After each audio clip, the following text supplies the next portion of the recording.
अर्को क्वेसन आइसक्यो सिरिजको है त। के छ त लजिक हेर्नुहोस् त, घडी दिएको छ यसरी, फिफ्थमा कुन हुन्छ भनेको छ 1 2 3 4 5। यो हेर्नु त, यस्तो छ माथि, यस्तो होला, यस्तो यस्तो टाइपको, त्यसपछि अलि यस्तो छ, त्यसपछि यस्तो छ, त्यसपछि यस्तो छ। यो भनाइको अर्थ के हो त, 45 डिग्रीको इन्क्रिजमेन्ट छ यसमा, 45 डिग्रीको होला है, होइन 90 डिग्रीको, 45 अब यसबाट बढ्दो क्रममा छ। यो पनि अलि बढ्यो, यो पनि बढ्यो, कति डिग्री छ भने एकचोटि एनालाइज गरौँ त। यो भी सेप छ, अलि भी ठुलो जस्तो भयो होइन, यो अझ तल आयो भनेपछि यो 90 छ भने 180 डिग्री, 90 डिग्रीको फरक पर्दै रहेछ है त।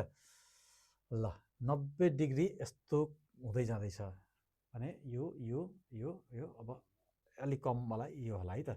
यसको सही एन्सर 2। लजिक त्यस्तो खासै केही ठुलो कुरा छैन। यसको फुल भिडियो मैले हाम्रो युट्युब च्यानल लोकसेवा अड्डामा राखेको छु, सब्सक्राइब गर्नुहोस्। धन्यवाद।